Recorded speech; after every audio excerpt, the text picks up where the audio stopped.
अस्सलाम वालेकुम, मैं हूं आपके होस्ट आइना मिसाल और आप देख रहे हैं QB4 न्यूज़। इस वक्त हम मौजूद हैं एक बहुत मारूफ शायर इकबाल पयाम साहब के साथ, जिनकी निस्बत ये है कि वो उस्ताद पूर्णमल आबादी के जानशीन और शागिर्द ख़ास हैं, जिनका एक बड़े सगीर का बहुत मारूफ कलाम भर दे झोली मेरी या मोहम्मद, लौट कर मैं ना जाऊँगा खाली। तो इस हवाले से अब हम गुफ्तगू का आगाज़ करते हैं उनसे।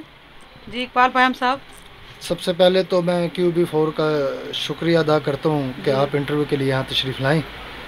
तो अल्लाह ताला आप सबको सलामत रखे। तो मैं यही बात करूँगा कि मेरे लिए सबसे बड़ी खुश किस्मती है जिस निस्बत से आपने मेरा तारुफ़ करवाया कि उस्ताद पूर्णमल आबादी का मैं शागिर्द और जानशी हूँ। तो मेरे लिए इससे बड़े और एजाज़ क्या होगा। जी अच्छा, आप ये बताइए कि आपका आबाई शहर कौन सा है और लाहौर में आपका कैसे आना हुआ? आबाई शहर मेरा ज़िला मुल्तान, तहसील शुजाबाद। अच्छा। रेलवे स्टेशन पे हमारी रिहाइश थी। अच्छा। और लाहौर जो आने का सबब है वो रोज़गार के सिलसिले में लाहौर हम आए। गमे रोज़गार। हाँ बेशक ऐसी है जी।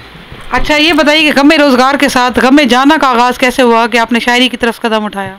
बस गमे जाना का आगाज़ तो तालिब इल्मी के ज़माने से था। तो बचपन में अच्छे शेर मैं पढ़ता था, फिर डायरी पे नोट करता था।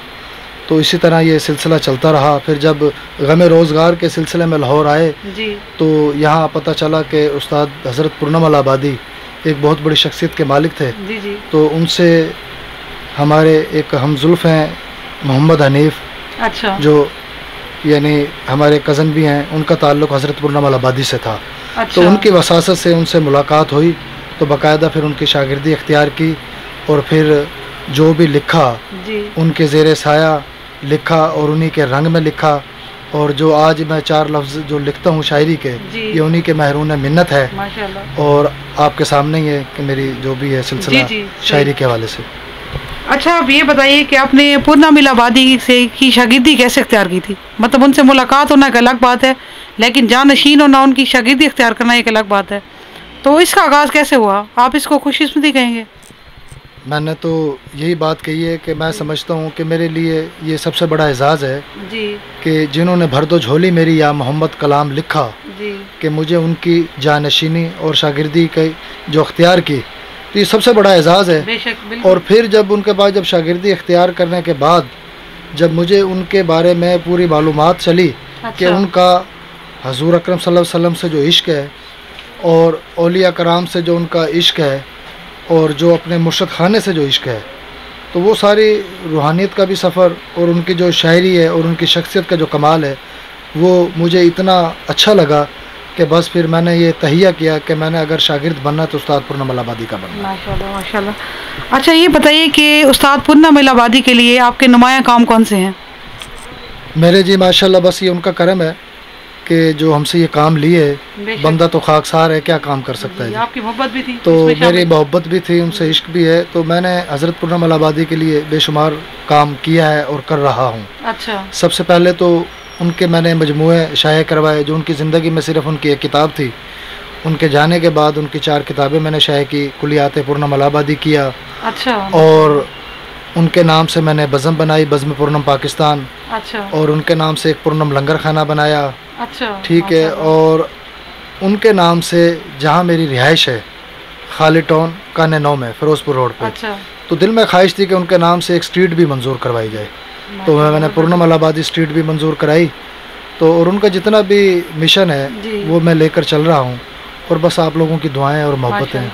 अच्छा, जब आपने उनकी शागिर्दी इख्तियार की तो उसके कितना अर्सा बाद उनका विसाल हुआ था? मैंने उनकी शागिर्दी इख्तियार की थी 2005 में जी। अच्छा। तो 2005 से लेके यानी 3 साल उनकी कुर्बत में मैं रहा। समझे नहीं, हफ्ते की शाम को मैं उनके पास आता था। अच्छा। और इतवार की शाम को जाता था क्योंकि मैं एक प्रोग्रेसिव नेटवेयर में जॉब करता था प्राइवेट। अच्छा। तो बस ये सिलसिला 3 साल उनके साथ ऐसा रहा कि जैसे सदियों का रिश्ता था उनसे। माशाल्लाह। तो उनके पास बैठने से बहुत कुछ सीखने को मिला जी। और आज मैं जो कुछ भी लिखता हूँ तो उनकी जो शागिर्दी इख्तियार करने के बाद मेरी शायरी को जो 4 चांद लगे हैं वो उन्हीं का वसीला और उन्हीं की इस्लाह का सिला है ये। माशाल्लाह। अच्छा, ये बताइए आपके उन्होंने अपनी ज़िंदगी में कभी इस चीज़ का इजहार किया था कि आप मेरे जानशीन हैं, या बाकायदा तौर पर जैसे होता है कभी उनके मुंह से अल्फाज निकले थे ये वाले? बस ऐसी है जी, जब मैं शागिर्द हुआ तो आप यकीन करें कि उन्होंने मुझे 1 साल 1 साल उन्होंने मुझे ना अपने पास आने जाने का सिलसिला रखा। 1 साल के बाद उन्होंने कहा कि अब मैं आपको रस्मी शागिर्द करूँगा। अच्छा, यानी कि आपने आजमाया उन्होंने, ये कहने का आपने उन्हें आजमाया इस बात ऐसे उन्होंने आजमाया। वो पते जब मैं शुरू में उनसे मुलाकात हुई पहली, तो कहने लगे यार मैं किसी को शागिर्द नहीं करता। अच्छा। इस दौर में ऐसे लोग नहीं हैं अच्छा। जो उस्तादों की कदर करें। तो मैंने कहा नहीं हजूर, ऐसा नहीं होगा, आपको पता चलेगा कि इकबाल आपका शागिर्द है। अच्छा, मतलब आपने उनसे इस ख्वाहिश का इजहार किया था? जी जी। तो फिर इस तरह सिलसिला चलता रहा। 1 साल के बाद जब उन्होंने देखा कि मैं सुबह बुला रहा हूँ, शाम बुला रहा हूँ, और कभी सिगरेट की डब्बी मंगवा रहा हूँ, कभी दूध मंगवा रहा हूँ, सो या नहीं एक, और आप यकीन करें कि जहाँ वो रहते थे 120 सीढ़ियाँ थी। अच्छा। और दिन में वो 10 चक्कर लगवाते थे और मैं 10 चक्कर लगा के उनके पास पहुँचता था। तो 1 साल इस तरह ये कुर्बत मोहब्बत उनके साथ रही। तो 1 साल के बाद उन्होंने कहा कि आप बिल्कुल कम अज़ कम जो मेरा म्यार था उसके म्यार के पूरे उतरे हो, अब मैं आपको रस्मी शागिर्द करूँगा। अच्छा, तब क्या कैफियत थी आपकी, ये कुछ जानना चाहेंगे हम? मेरी कैफियत ऐसी थी कि जो मैं बस आपको क्या बताऊं कि मैं बयान नहीं कर सकता कि मैं इतना खुश था कि मुझे अल्लाह ताला ने, जो मेरा मकसद था कि मुझे ऐसा उस्ताद मिले जिसके अंदर मुझे मेरी शायरी में उनका रंग भी हो, और मुझे रूहानियत और तसव्वुफ़ के हवाले से जो उनके पास आने से, बैठने से, सीखने से जो मिला है, मुझे और कहीं नहीं मिल सकता था। इससे बड़ा एजाज़ क्या होगा कि वो आशिक रसूल थे जिन्होंने भरदो झोली लिखी, अल्लाहु अल्लाहु और बेशुमार कलाम लिखा, और अपनी पूरी ज़िंदगी इश्क़ इलाही में और इश्क़ मुस्तफ़ा सल्लल्लाहु अलैहि वसल्लम और इश्क़ औलिया कराम के बारे में जितना कलाम लिखा वो रहती दुनिया तक रहेगा। माशाअल्लाह। अच्छा, आप ये बताइए कि आपके ज़ाती, क्योंकि आप शायर हैं तो आपकी ज़ातियात के हवाले से बात करेंगे कि आपके कितने मुशायरी मजमुआ सामने आ चुके हैं? मेरे अल्हम्दुलिल्लाह 3 शेरी मजमुए आ चुके हैं। अच्छा। जिसमें सबसे पहला उसका मिलना तो ख्वाब जैसा है, दूसरा शेरी मजमुआ फिर वही शाम, और तीसरा बहार से पहले। अच्छा। और चौथा शेरी मजमुआ मेरी अशात के मराहिल में है। सही। अच्छा, हम ये जानना चाहेंगे कि उस्ताद पुन्ना मोइल्लाबादी के हवाले से जो आपने बताया कि तसनीफ़ात शाया करवाई आपने, तो ये सारा काम जो आपकी ज़ाती जेब खर्च से हुआ, लोगों की मदद भी इसमें शामिल थी? नहीं जी, बस अपनी मदद आपके तहत। जब इंसान का किसी के साथ इश्क हो जाए ना जी, तो वो जो आशिक होता है वही अपने उस्ताद का काम पूरा करता है। समझे नहीं, बहुत से लोग मिलते तो हैं जी, मगर वो सिर्फ बातों की हद तक होते हैं, काम की हद तक नहीं होते। बहुत बड़ी बात की इकबाल पयाम साहब ने कि इन्होंने सारा कुछ अपनी ज़ाती जेब खर्च से किया, ये बहुत बड़ी बात है। तो यानी कि आपने मोहब्बत का हक अदा किया है। ऐसे है जी, बस बिल्कुल बिल्कुल मोहब्बत का हक तो बंदा अदा कर ही नहीं सकता जी। तो ये तो मैं ये समझता हूँ कि मेरे लिए खुशकिस्मती है कि वो मुझसे ये काम ले रहे हैं। तो मेरे लिए ये एजाज़ है। और बहुत सी जो बातें, यादें होती हैं इंसान की, वो उम्र भर रहती हैं, तो मैं उन्हें कभी भी नहीं भुला सकता, और अपनी पूरी ज़िंदगी उस्ताद के मिशन के लिए वक्फ कर रखी है। अच्छा, आप ये बताइए कि बज़्म पूर्णम के तहत आपने कितने बड़े, कौन से बड़े प्रोजेक्ट में काम किया है? सबसे बड़ा प्रोजेक्ट बताएं आप। बज़्म पूर्णम के प्लेटफार्म से मैंने बेशुमार यानी काम किए हैं। एक तो आलमी मुशायरे भी करवाए मैंने, ठीक हो गया। उसके अलावा हमने पूर्णम अवार्ड भी करवाए और बड़ी बड़ी शख्सियात को बुलवाया, और उस प्लेटफार्म से हमने एक पूर्णम लंगर खाने का इजरा किया, जो हर जुमेरात को गरीबों को हम खाना खिलाते हैं, जो भी हस्ब तौफीक हो। उसके अलावा एक बज़्म पूर्णम हम लाइब्रेरी भी बनाना चाहते हैं। अच्छा। कि वहाँ लोगों को मुस्तफ़ीद हों, वहाँ से इल्म की किताबें मिलें। जो आज के नौजवान हैं जो इस दूसरे सिलसिलों में लगे हुए हैं, कोई सिगरेट पीने में लगा हुआ है, जिस तरह जो चल रहा है सिलसिला, तो हम चाहते हैं कि अदब की तरफ आएँ, कि वहाँ से दीन की किताबें मिलें, इस्लामियात किताबें मिलें, मुताला लोग करें और उससे मुस्तफ़ीद हों। अच्छा, मैं थोड़ा सा ज़ाती सवाल पूछना चाहूँगी इस हवाले से कि उस्ताद पुन्ना मोइल्लाबादी की जो ज़ाती ज़िंदगी थी वो कैसी थी, और उनके मतलब औलाद में से कौन कौन है जो उसके उनके मिशन को लेकर चल रहा है? बस मैं तो कहूँगा ये बदकिस्मती है, मगर उन्होंने अपना नाम जो खुद अपनी मेहनत से और अपने इश्क़ मुस्तफ़ा में उन्होंने जो नाम पैदा किया है, वो किसी तारुफ के मोहताज नहीं है, ठीक है ना। और बाकी ज़ाती ज़िंदगी पे मैं बात इसलिए भी नहीं करना चाहता कि आपको पता है कि कुछ शख्सियात की ज़िंदगी ऐसी होती है, बड़ी तलब गुजरी होती है, मगर ये औलिया अल्लाह के मानने वाले थे, तो अल्लाह ताला ने इन्हें चुना हुआ था। तो उस चुनने के बाद तो सरकारों ने बस हमारी ड्यूटी लगाई है। तो आप यकीन करें कि किसी ने कोई भी काम नहीं किया, इस खाकसार ने उनका सारा काम किया है, समझे, उनकी किताबें शाया की हैं, और उनके जो हवाले से उनकी बरसी है या यौम पैदाइश का दिन है, ये जो कुछ भी है, बस ये खाकसार जो उनका शागिर्द है और जानशी है, इसी सिलसिले को लेके चल रहा है। माशाअल्लाह, ज़बरदस्त। अच्छा, आप ये बताइए कि क्योंकि आपको मैंने देखा अक्सर कि आपको मैं देखती रहती हूँ कि आप रूहानियत की तरफ भी माइल हैं, तो इस सिलसिले में आपके मुर्शिद कौन है और इसका आगाज़ कैसे हुआ, आप क्या कहेंगे? आगाज़ तो ऐसे हुआ ना जी, जब उस्ताद के शागिर्द हुए जी। तो 1 साल के बाद जब उन्होंने रस्मी शागिर्द किया, अच्छा। तो फिर रस्मी शागिर्द के बाद उन्होंने कहा जी आपका कोई मुर्शद खाना है? मैंने कहा नहीं हजूर। तो कहने लगा चलो आप मेरे शागिर्द तो हो गए हैं, तो अब मुर्शद खाना भी एक करते हैं। अच्छा। तो वो मुझे हरीपुर हज़ारा आस्ताना आलिया पीर जन्नत सखी साईं अली मोहम्मद सरकार के सजादे नशीं अच्छा। हज़रत साईं बाबर बशीर, जो कि उस्ताद का भी मुर्शद खाना वही है। अच्छा। तो वो अपने मुर्शद खाने पे ले जाकर मुझे वहाँ उन्होंने साईं बाबर बशीर के हाथों से बैत करवा दिया। अच्छा। और ऐसा रूहानियत का सफ़र जारी हो। माशाल्लाह, यानी कि हर लिहाज से आपके उस्ताद पुन्ना मिलाबादी हैं, शायरी के हवाले से भी और रूहानियत के हवाले से भी। माशाल्लाह, बड़ी बात है। तो अच्छा ये बताइए कि आपके आइंदा के लिए आपके कौन कौन से मनसूबा जात हैं जिन पे आप काम कर रहे हैं? आइंदा के लिए जो मनसूबा जात है मेरे, एक तो मैं मदरसा और पूर्णम लंगर खाना यानी वसी अंदाज से हमने बनाना है उसे। अच्छा। ठीक है ना, उसकी हमने यानी तकरीबन बुनियाद रख दी है। अच्छा, सही। ठीक है। इसके अलावा मेरी जो दिली तमन्ना है कि इस दुनिया से क्या लेकर जाना है, जी। मैं ये चाहता हूँ कि खिदमत खलक के लिए जितना भी काम किया जाए वो कम है। तो ये मेरी ज़िंदगी का मिशन है कि ऐसा काम किया जाए जिसमें फलाह बहबूद हो इंसानियत के लिए। तो मैं उसमें एक ट्रस्ट भी कायम करना चाहता हूँ कि उस्ताद के नाम से। अच्छा। हाँ, जिसमें हम यानी जो शादी ब्याह हों, जो गरीब गुरबा लोग हैं उनकी मदद की जाए। सही। समझे नहीं, किसी का जो भी जिस देखो खिदमत खलक ऐसा जज्बा है, जी जी बिल्कुल, वो किसी भी तरीके से किया जाए वो होना चाहिए इंसानियत के लिए।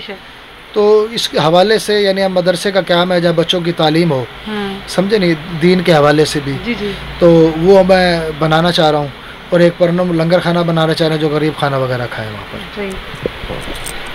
अच्छा ये बताइए कि मैं बहुत अहम बात करने लगी हूँ आपके इंटरव्यू के हवाले से कि आजकल आपका लिखा हुआ गीत बहुत मकबूल हो रहा है, तो सबसे पहले मैं उस हवाले से तारुफ बताइए, आगे मैं बात करती हूँ फिर। बस ये तो मैं चाहूँगा ना कि उस्तादों की खिदमत का सिला तो ज़रूर मिलता है। बेशक। तो आप यकीन करें कि मेरी ख्वाहिश भी थी जो मैंने ये कलाम लिखा कि एक ऐसे लीजेंड उस्ताद पढ़ें जिनका पूरी दुनिया में नाम और उनका घराना भी बड़ा हो। तो उनकी निस्बत हमारे उस्तादों से भी थी, तो उस हवाले से भी उनसे मुलाकात रहती थी और मेरी ख्वाहिश भी थी। तो मेरी मुराद है उस्ताद हामिद अली खान साहब से। तो जब उनसे मुलाकात हुई तो आप यकीन करें बड़ी खुशी हुई कि बड़े वो मोहब्बत वाले इंसान है, आजिज़ी है। तो बस इस तरह गुफ्तगू हुई तो उन्होंने पूछा इकबाल पे हम आपके कलाम, मैंने कहा जी कलाम ये हैं। तो मैंने गज़ल उन्हें सुनाई तो उन्हें बड़ी पसंद आई। अच्छा। आओ हम दोनों दूर चलते हैं। सही। तो फिर उन्होंने खुद ही कंपोजिशन बनाई उन्होंने, तो वो मेरा कलाम उन्होंने स्टूडियो में रिकॉर्ड किया। अच्छा। तो वो मुझे उन्होंने गिफ्ट दिया। उन्होंने कहा जी आपके उस्ताद पूर्णम अलाहाबादी से जो इश्क है, जो आपकी खिदमत है और हमारा भी उनसे ताल्लुक़ था, ये आपकी खिदमत और मोहब्बत का जो सिला है, मैं आपका कलाम ये रिकॉर्ड कर रहा हूँ जो हमने अभी ईद पे उसे रिलीज़ किया है। तो उसके अलावा उन्होंने 2 कलाम मेरे और रिकॉर्ड किए हैं। उसका मिलना तो ख्वाब जैसा है जिसका चेहरा गुलाब जैसा है। अच्छा ये अभी आना है गाना? हाँ, ये 2 कलाम मेरे अभी आने मगर रिकॉर्ड हो चुका। अच्छा, जो आ चुका है वही है आओ हम दोनों दूर चलते हैं। आओ हम दोनों दूर चलते हैं, देखना लोग कितना जलते हैं। सही। अच्छा आप गुनगुनाना चाहेंगे? थोड़ा सा गुनगुना के दिखाइए। जी मैं तो तेतु लफ्ज़ में हूँ, अगर आपकी थोड़ा बहुत गुनगुना दीजिए क्योंकि आपका गाना सबको शौक है और देखना भी है, सब नहीं सुनना भी है। आओ हम दोनों दूर चलते हैं, देखना लोग कितना जलते हैं। आओ हम दोनों दूर चलते हैं। अच्छा इनकी जो टोन है वो उस्ताद हामिद अली खान साहब ने खुद सिलेक्ट की थी आपने? नहीं जी, उन्होंने कंपोजिशन बनाई है। अच्छा। मगर उन्होंने अवामी रंग में बनाई है। अच्छा। क्योंकि वो तो क्लासिकल के बेताज बादशाह है और पटियाला घराना है बड़ा। तो मैं कह रहा हूँ मेरे लिए बड़े एजाज की बात है कि मेरा जो पहला कलाम गाया गया इतने बड़े उस्ताद ने पढ़ दिया, तो इससे बड़ी क्या खुशकिस्मती होगी। अच्छा तो ये क्या कहना चाहेंगे कि आपकी खुशकिस्मती के हवाले से मतलब किस बात का सबसे बड़ा किरदार है? आपकी मोहब्बत या क्या माँ की दुआ है, क्या बात है? बस सबसे पहले तो यही होता है ना जी, देखो माँ बाप की दुआएं होती है, बहन भाइयों की दुआएं होती है, फिर आपको ऐसा उस्ताद मिल जाए तो ये आप पे डबल करम हो जाता है। तो हमें उस्ताद भी वो मिले जो इश्क़ मुस्तफ़ा में बिल्कुल, जिसमें लिखा ही उन्होंने इश्क़ मुस्तफ़ा के बारे में। तो बस ये करम है जी। और बाकी इंसान जब तक अपनी खुद मेहनत ना करे तो देखो ना खाली बातों से तो कुछ भी नहीं होता ना, तो मेहनत भी बड़ी इसमें शामिल होती है। और बाकी आपको पता है कि दुआएं बड़ा असर रखती हैं। तो मेरे वालिद साहब भी, मेरी वालदा भी तो, और इसमें मैं अपनी मिसेस का भी जिक्र ज़रूर करूँगा कि मेरे इस ज़ौक़ शौक़ में उनकी भी बड़ी कुर्बानियाँ हैं। माशाल्लाह। तो जिन्होंने मेरा साथ दिया कि मैंने जो अपना टाइम था वो अपने इस अदब के हवाले से, शायरी के हवाले से और उस्ताद की खिदमत के हवाले से यहाँ वक्फ किया। तो ये सारी चीज़ें शामिल हों तो फिर इंसान मंजिल पर पहुँचता है। सही। अच्छा, आइंदा के लिए आपका सबसे बड़ा मंसूबा कौन सा है, क्या ख्वाब है जिसको आप पूरा करना चाहते हो? बस जी, मेरा ख्वाब तो मैंने पहले भी आपसे जिक्र किया है कि मेरा ख्वाब तो ये है कि सबसे पहले तो जो है ना मोहब्बत, तो इंसानियत से जो मोहब्बत है वो सबसे बड़ा जज्बा है। सही। तो जितना भी यानी मैं जो मेरा ख्वाब है, जो मिशन है कि खिदमत खलक ही है, ठीक है ना। उसके अंदर मैंने आपको पहले भी बताया कि मैं यानी एक मदरसे का भी क़याम है, पुरनम लंगर खाने का भी, एक ट्रस्ट का भी क़याम है। तो वो करके और इंसानियत के फलाह व बहबूद के लिए काम किया जाए। देखो, दुनिया में इंसान ने आया है और उसने चले जाना है, तो इंसान वो काम करके जाए कि जो जाने के बाद आपका वसीला सदका जारिया रहे। तो वो ऐसे ही बनेगा खिदमत खलक से। देखो ना, हमारे उस्ताद भी बड़ी प्यारी बात किया करते थे, वो कहते थे ना हो मरना तो जीने का मज़ा क्या है, और मर कर जीना उसका मज़ा ही कुछ और है। और मर कर बंदा जीता कैसे, जब वो कोई ऐसा काम कर जाए, तो वो जब भी जिंदा रहता है, नहीं तो नहीं रहता। सही। तो अच्छा, मैं इकबाल पयाम के साहब के साथ एक बात करना चाहूँगी कि आपकी पूरी शख्सियत को जानकर और इंटरव्यू लेकर मैंने सबसे बड़ा जो रिज़ल्ट निकाला वो ये है कि बाअदब बामुराद। और मेरा ख्याल है सबसे बड़ी बात ये है कि दुआओं के साथ साथ आप बाअदब भी रहे हैं हर रिश्ते के हवाले से, जैसे उस्ताद के हवाले से, वालिदैन के हवाले से, आपका अदब का बड़ा किरदार है इसमें। तो आप इस हवाले से कुछ कहना चाहेंगे? बिल्कुल जी, सही बात की आपने कि बाअदब बामुराद और बेअदब बेमुराद। तो ये बस ऐसी तरबियत ही रही बचपन से ही जी, माँ बाप की भी तरबियत ऐसी रही। फिर जब उस्ताद के पास आए तो उन्होंने तो और ज़्यादा पॉलिश की ना हमारी, कि जो भी बात करनी है यार, वादा पूरा करना तो पूरा करना है, समझे नहीं, झूठ नहीं बोलना। फिर जब जिस मुर्शिद खाने पे मुझे बैत करवाया, तो आपको पता औलिया अल्लाह की सरजमी है ही सच्चाई की सरजमी, तो वहाँ से सबक भी यही मिलता है। तो जब ये सारी चीज़ें शामिल हो जाए तो इंसान खुद एक किरदार बन जाता है। तो मैं ये कहूँगा कि जुस्तजू अगर कामिल है तो मंजिल का मिलना शर्त है। तो जुस्तजू से बढ़कर पुरनम कोई रहनुमा नहीं। माशाल्लाह, माशाल्लाह। अच्छा, आप ज़रूर सुनिएगा इनका गाना आओ हम दोनों दूर चलते हैं। आओ हम दोनों दूर चलते हैं, ज़रूर सुनिएगा और हमारे चैनल को सब्सक्राइब पे बहुत शुक्रिया। अल्लाह हाफिज़।